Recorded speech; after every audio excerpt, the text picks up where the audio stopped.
닫힌 문을 너무 오랫동안 쳐다보고 있으면 열려있는 등 뒤의 문을 보지 못한다라고 소설가 정호승 씨가 한 말입니다. 어제는 닫힌 문이요, 내일은 열린 문입니다. 과거는 닫힌 문이요, 미래는 열린 문입니다.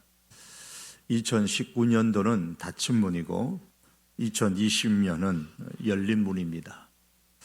닫힌 문인 2019년에 내가 부족했던 거,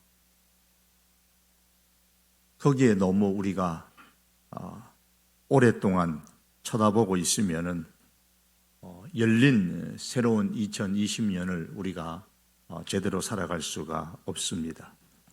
많은 사람들은 자신에게 없는 혹은 부족한 그 무엇 때문에 미래의 문을 열고 들어가기를 두려워합니다. 여러분, 2020년 새해를 맞이하기가 두려우신 분은 계시지 않으신가요? 스스로 실력이 부족하다고 생각하는 선수가 시합에 임하기 전에 불안해하는 것처럼 내게 부족한 것 때문에 새해를 맞이하기가 불안하신 분은 안 계십니까? 우리가 두려움으로 시작하든 희망을 갖고 시작하든 미래는 우리에게 열린 문입니다. 새해의 새 시대는 기회의 시간들입니다. 그러나 모든 사람에게 기회는 아닙니다. 1절에 보시면 여호수아 종 모세가 죽은 후에라는 말씀으로 시작을 합니다. 그리고 2절에서도 내 종 모세가 죽었으니 라고 했습니다. 이 말씀은 한 시대가 가고 새 시대가 왔다라는 것을 의미하지만 사실 새 시대의 새로운 지도자가 된 이 여호수아와 이스라엘 백성들에게는 이 새로운 시대를 맞이하기가 너무나 두렵습니다. 여호수아와 이스라엘 백성들에게 있어서 모세는 우리가 생각하는 그런 모세가 아닙니다. 그들은 자신들의 삶과 가족, 전 백성들의 미래를 모세 한 사람에게 다 맡기고 여기까지 왔다고 해도 과언이 아닙니다. 물론 그들이 하나님을 믿었지만 그 하나님은 항상 모세와 말씀하셨고 모세를 통해서 그 백성들에게 말씀하셨기 때문에 이스라엘 백성들에게 있어서 모세 없는 세상은 상상할 수 없을 겁니다. 우리 젊은이들이 요즘 핸드폰 없는 세상 생각하기조차 싫은 그것 이상으로 그보다도 수십 배, 수백 배 모세 없는 세상은 상상하기가 싫은 그것이 바로 그 당시의 모세의 위력이었습니다. 그런데 그런 모세의 죽음은 그만 믿고 따라왔던 이스라엘 백성과 이스라엘의 미래를 책임맡던 여호수아에게 있어서는 굉장히 충격적인 사건인 겁니다. 그래서 여호수아는 두려웠고 그 백성도 두려웠습니다. 그때 하나님께서 모세에게 주신 말씀이 본문 2절의 말씀입니다. 내 종 모세가 죽었으니 이제 너는 이 모든 백성과 더불어 일어나 요단을 건너 내가 그들 곧 이스라엘 자손에게 주는 땅으로 가라. 모세가 죽었다. 이제 너는 일어나 그 땅으로 가라. 여호수아의 입장에서 보면 사실 앞뒤가 맞지 않는 말씀을 하나님께서 주신 것입니다. 이렇게 반문할 수 있죠. 모세가 죽었는데 어떻게 갑니까? 하나님께서 가라고 하신 그 가나안 땅에는 그 시대에 가장 강한 7 족속들이 살고 있었습니다. 반면에 그렇게 믿고 따랐던 모세는 죽고 없습니다. 어떻게 가란 말입니까?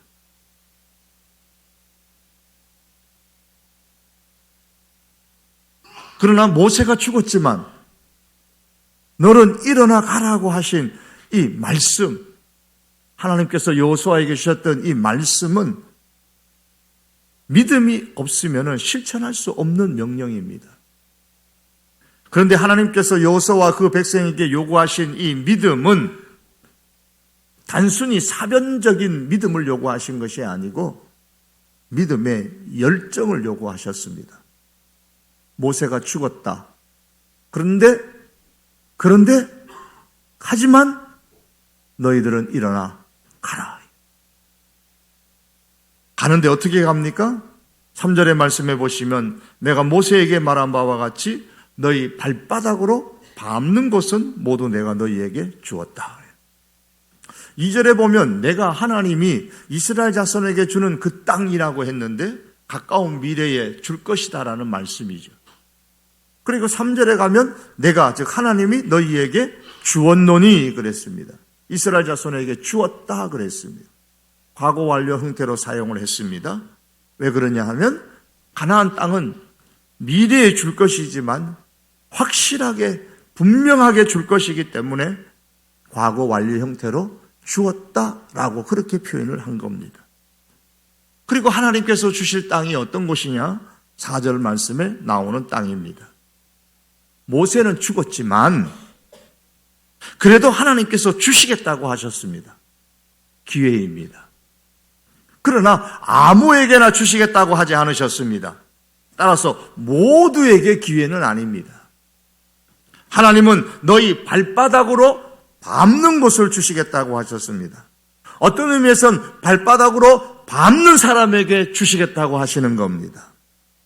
이 말씀은 오늘날 일부의 사람들이 하는 것처럼 땅 밟기를 하라는 그런 뜻이 아닙니다.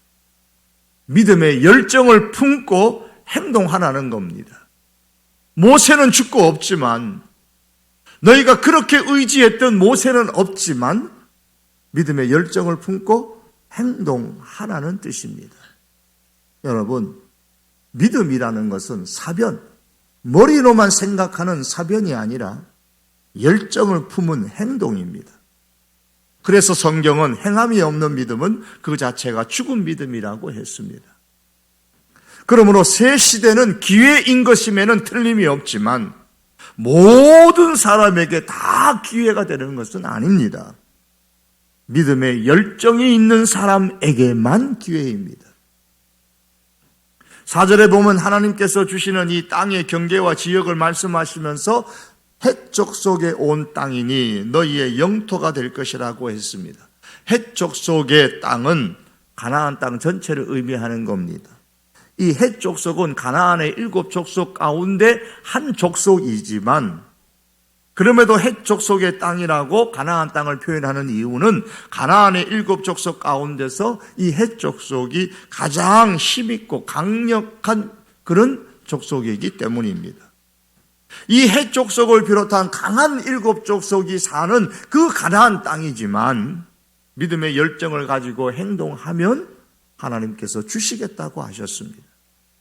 다시 말해서 비록 모세는 죽었지만 여호수아가 그 백성들이 움직이면 하나님께서도 움직이시겠다라는 말씀이에요. 사랑하는 성도 여러분, 새해에 믿음의 열정을 품고 행동하시기를 바랍니다.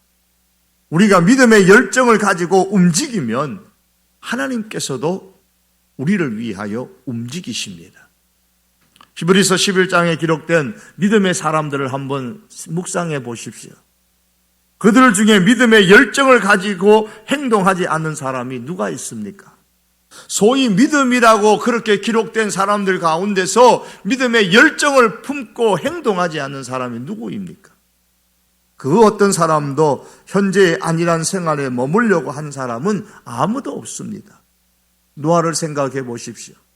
아직 홍수가 일어나기 120년 전임에도 불구하고 하나님의 말씀을 듣고 그 말씀을 따라 배를 준비하는데 바닷가가 아닌 산에서 120년 동안 배를 지었습니다.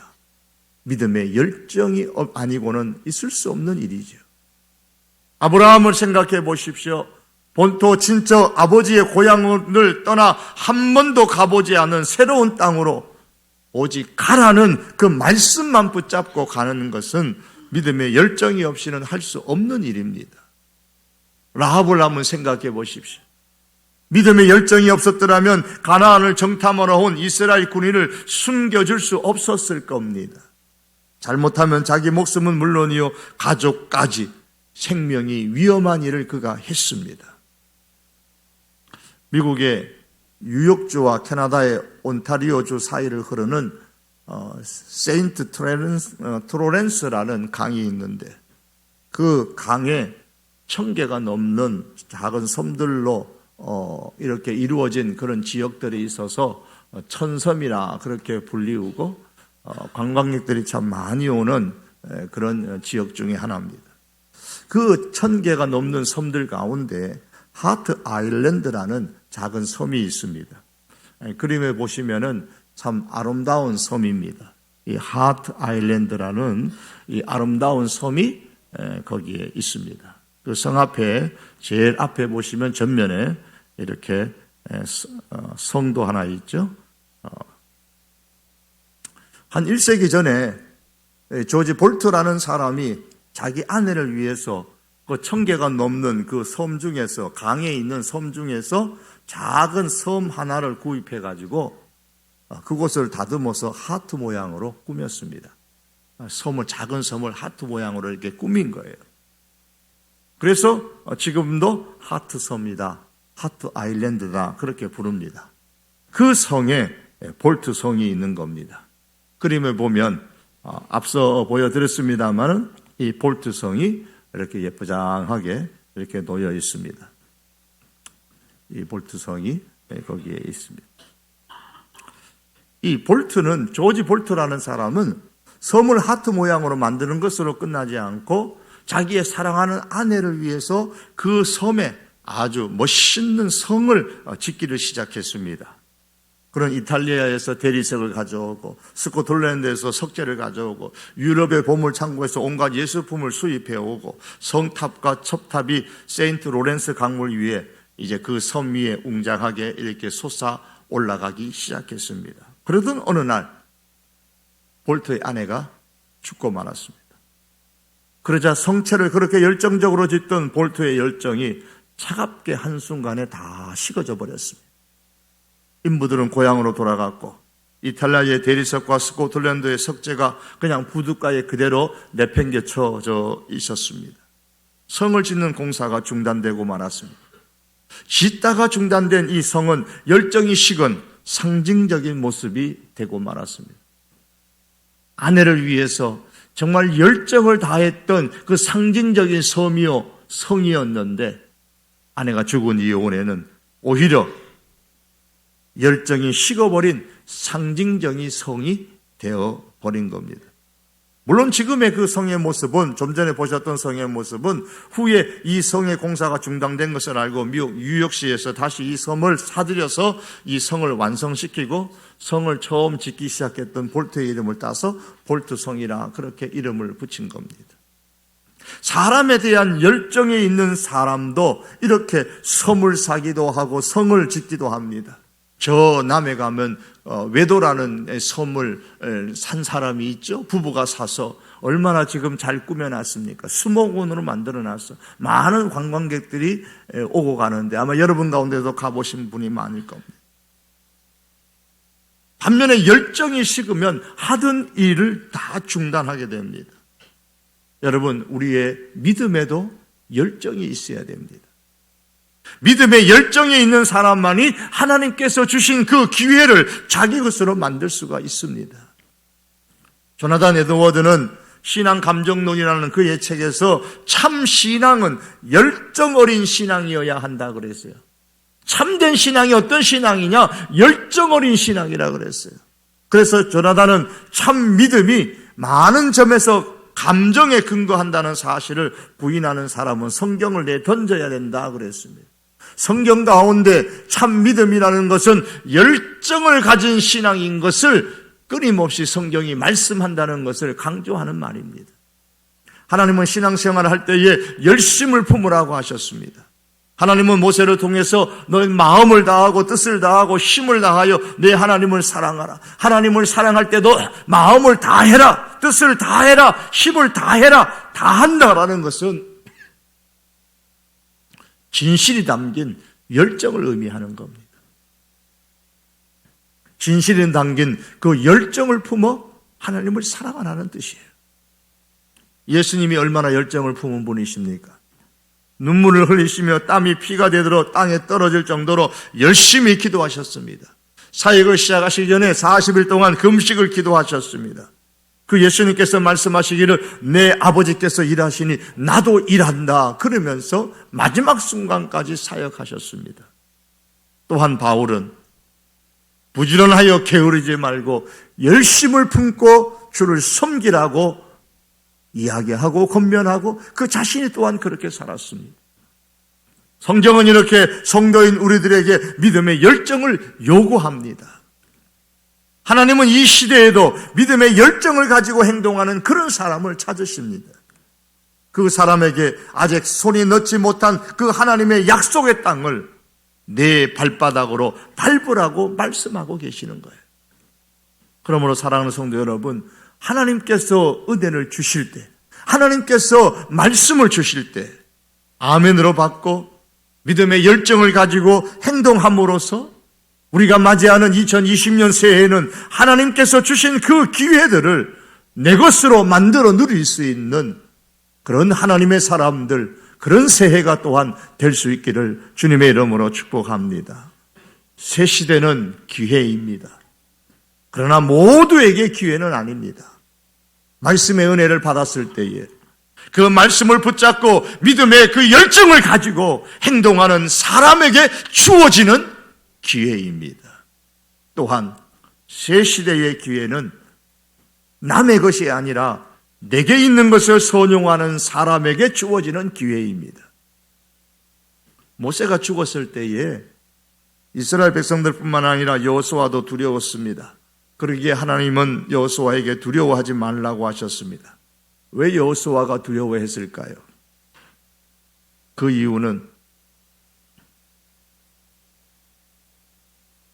자신과 이스라엘 백성의 미래는 모세가 있어야만 한다고 생각했기 때문입니다. 그래서 두려운 거예요. 우리의 미래는 모세가 있어야 되는데 지금 모세가 없어서 두려운 겁니다. 비록 하나님께서 자기를 새 지도자로 지명해 주셨지만 여호수아는 자기에게 모세의 것이 있어야 한다고 생각했던 거예요. 최소한 모세는 없더라도 모세가 가지고 있었던 것이 내게 있어야 나도 모세처럼 그렇게 지도자가 될 수 있지 않겠느냐. 그게 여호수아의 생각입니다. 그런데 아무리 생각해봐도 자기에게는 그게 없는 거예요. 그래서 두려운 겁니다. 나는 모세와 같은 지도력이 없어. 나는 모세와 같은 뛰어난 영성도 부족해. 그러나 하나님은 여호수아를 사용하시려고 하실 때에 모세의 것이 아니라 여호수아의 것을 가지고 사용하시기를 원하셨습니다. 5절의 말씀에 보시면 내 평생에 너를 능히 대적할 자가 없으리니 내가 모세와 함께 있었던 것 같이 너와 함께 있을 것임이니라. 내가 너를 떠나지 아니하며 버리지 아니하리라. 모세와 함께 있었던 것 같이 너와 함께 있을 것이라고 하셨습니다. 너와 함께 있을 것이다. 이것은 모세의 것을 사용하지 않고 여호수아 너의 것을 사용하시겠다는 말씀입니다. 하나님께서 모세를 사용하실 때에는 모세의 것을 사용하셨습니다. 하지만 이제는 모세의 것이 아닌 여호수아의 것을 가지고 여호수아를 사용하시기를 원하셨습니다. 하나님께서는 여호수아야, 내가 너에게 모세의 뛰어난 지도력과 모세의 그 온유함을 주어서 이스라엘 백성을 인도하게 해주겠다. 그렇게 한 번도 말씀하지 않으셨습니다. 오히려 하나님은 여호수아와 함께 하시면서 여호수아의 것을 사용하시겠다고 말씀하시고 그렇게 하셨습니다. 사랑하는 성도 여러분, 우리 주변에는 우리가 부러워하는 모세가 참 많이 있습니다. 내게 없는 것, 내가 부족한 것을 넉넉하게 가진 사람들이 우리 주변에 많이 있잖아요. 나는 없는데 저 사람한테는 있어요. 나는 부족한데 저 사람에게는 넉넉하게 있어요. 그러나 여러분, 그것 때문에 두려워하지도 마시고 부러워하지도 마십시오. 하나님께서는 가나안 땅을 정복하기에 충분한 것을 여호수아에게 주셨듯이 이미 우리 안에도 주셨습니다. 또한 하나님께서는 다른 사람의 것을 사용하여서 나를 사용하기를 원하시는 것이 아니라 내 안에 있는 것, 하나님께서 내게 주신 것을 가지고 하나님은 우리를 사용하시기를 원하십니다. 이제 우리를 향한 하나님의 계획은 모세의 것, 여호수아의 것이 아니라 내 안에 있는 것을 사용하셔서 이루시기를 하나님은 참으로 원하십니다. 그러므로 내게 있는 것이 무엇인가를 살펴보고 그것을 소중하게 여기고 그것을 꺼내어 사용할 수 있기를 바랍니다. 어느 책에서 본 내용입니다. 한 소녀가 극장에서 너무나 아름다운 노래를 듣고서 옆에 있는 친구에게 이런 얘기를 했어요. 나도 저만큼 노래를 잘했으면 가수로 성공했을 텐데. 이번에는 영화 속에 나오는 여배우를 열심히 쳐다보면서 또 옆에 있는 친구에게 말합니다. 나도 저만큼만 연기를 잘했으면 배우로 성공했을 텐데. 그러던 어느 날 어떤 사람이 이 소년에게 조언을 했습니다. 이것을 보면 나도 저만큼만, 저것을 보면 나도 저만큼만 가졌으면. 늘 이런 생각을 하고 이런 말을 하는 이 소녀에게 한 사람이 이런 얘기를 합니다. 남들을 보면서 내가 가지지 못한 것에 대해 불평하지 말고 너 안에 있는 보물을 발견해라. 소녀는 이 말을 듣고 자신을 돌아보았습니다. 생각해 보니까 학창시절 자신은 사람들을 웃기는 재주가 남달랐습니다. 그녀에게는 개그 본능이 있었던 거예요. 이후에 이 소녀는 이 재능을 개발하기 시작했고 나중에 필리스 딜러라는 이름으로 바꾸어가지고 여성 코미디라는 새로운 영역을 개척했습니다. 이 사람입니다. 그림에 보면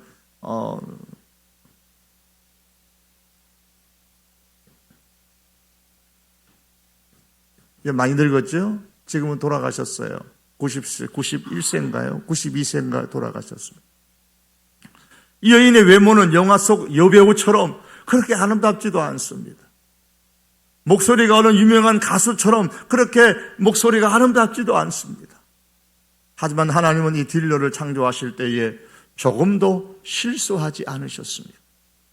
여러분, 우리도 마찬가지입니다. 남들이 가진 것을 부러워하지 말고 내 안에 있는 보물을 찾아야 합니다. 하나님께서 나를 사용하시기 위하여 벌써 오래전부터 내 안에 두셨던 그 보물을 우리가 찾아 사용할 줄 알아야 됩니다. 내 안에 잠자고 있는 그런 거인들을 깨워야 합니다. 재능이나 비전이나 어떤 사업의 수완이나 거침없는 어떤 말재주나 어떤 기발한 아이디어나 어떤 노래나 의자에 앉으면 끈기 있게 일어나지 않는, 한번 일어나면 제대로 앉으면 일어나지 않는 그런 끈기나 그것이 어떤 것이든 이미 하나님께서 내게 주신 내 안에 있는 그런 거인들이 우리 안에 잠자지 않도록, 우리 안에서 썩어버리지 않도록 우리는 이것들을 꺼내어 사용할 줄 알아야 합니다. 2020년에 주어진 기회는 자기 안에 있는 그런 거인들을 깨워 사용하는 사람에게 주어지는 겁니다. 미래는 분명히 기회인데 누구에게 주어지는 기회냐? 늘 남의 것을 보고 나는 없다고 부러워하고 나는 부족하다고 불평하는 사람에게 주어지는 기회가 아닙니다. 내 안에 있는 것이 무엇인가를 보고 그것을 꺼내어서 사용하는 그 사람을 하나님께서는 사용하십니다. 하나님께서는 다른 사람의 것을 사용하여서 나를 사용하는 것이 아니라 내 안에 있는 것을 사용하여서 우리를 사용하시기를 원하고 우리를 향한 하나님의 그 계획을 이루어 가시기를 참으로 원하십니다. 아라비안 나이트에 나오는 알라딘의 거인 이 지니는 주인이 불러야만 나옵니다. 여러분, 우리 안에 있는 거인은 누가 불러야 나올까요? 우리가 깨워서 우리가 불러야 나옵니다. 말씀의 은혜를 받았을 때에, 하나님께서 우리에게 지혜를 주셨을 때에, 믿음의 열정을 가지고 내 안에 잠자고 있는 거인을 깨워 사용할 때에 하나님께서는 이를 통해서 우리의 삶 가운데서 역사를 이루어 가십니다. 이러한 하나님의 역사를 경험하는 새해가 될 수 있기를 축복합니다. 여호수아에게 있는 것을 사용하여 하나님께서 이루시려는 하나님의 계획이 무엇이죠? 그것은 가나안 땅에 대한 정복입니다. 하나님은 여호수아로 하여금 여호수아의 것을 사용하여 가나안 땅을 정복하게 하셨습니다. 그러나 여러분, 지금 우리를 향한 하나님의 계획은 지리적인 저 가나안 땅의 정복이 아니에요. 하나님께서 우리에게 있는 것을 사용하여 우리로 하여금 이스라엘로 가서 그 땅을 정복하게 하지는 않으십니다. 그렇다면 지금 이 시대에 오늘 본문에서 말씀하는 것처럼 우리의 믿음의 열정을 사용하여서 그리고 우리에게 있는 것을 사용하여서 하나님께서 이루시려는 그런 하나님의 계획은 과연 무엇일까요?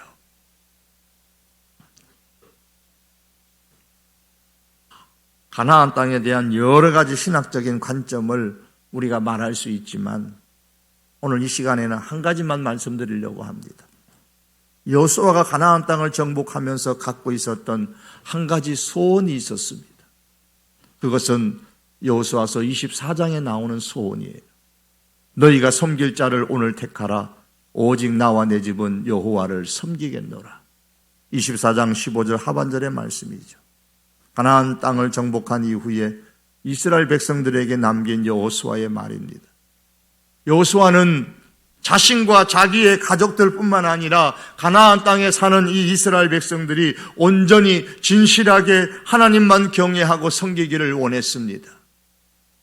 가나안 땅을 정복하기를 마치고 할 말이 참 많았을 텐데 하고 싶은 말이 얼마나 많았겠어요. 그런데 왜 백성들을 모아놓고 이 말을 했을까요? 그 이유는 가나안 땅에서 사는 여호수아와 그 백성을 향한 하나님의 궁극적인 계획이 이것이라는 사실을 여호수아는 알았기 때문입니다. 왜 하나님께서 우리 백성들을 저 애굽에서 끄집어내어서 광야를 거쳐서 이 가나안 땅에 오게 하시고 가나안 땅에 살게 하셨을까? 이스라엘 백성들을 향한, 이스라엘 백성들을 가나안 땅에 살게 하신 그 하나님의 계획, 그것을 여호수아는 분명히 알았던 겁니다. 오늘 이 시대에 우리가 지리적 가나안 땅을 정복할 필요는 없지만은 우리의 가정과 우리의 직장과 우리의 일터에서 오직 진실하게 온전히 하나님만 섬기고 경외하는 것이 우리를 향한 하나님의 궁극적인 계획입니다. 여러분, 우리가 한 해를 살아가면서 새해 2020년을 살면서 이 우리를 향한 이 하나님의 계획은 우리가 한순간에도 잊지 않으셔야 됩니다. 우리의 믿음의 열정을 가지고 행동하고 우리 안에 있는 거인을 활용함으로써 기회의 시간으로 주신 새해에 여러분들이 마음에 품은 것들을 다 이루는 그런 한 해가 될 뿐만 아니라, 그러나 거기서 멈추지 마시고 하나님의 능력과 하나님의 은총으로 인한 우리의 가정과 일터와 삶의 현장에서 진실하게 온전히 예수 그리스도 안에서 하나님만 섬기고 경외하는 그런 하나님의 사람들이 될 수 있기를 축복합니다. 이것이 오늘 이 시대에 우리가 가나안 땅을 정복하는 거예요. 영적인 가나안 땅을 정복하는 겁니다. 우리의 가정이 온전히 하나님을 섬기고 경외할 때에 우리의 가정이라는 가나안 땅을 정복하는 거예요.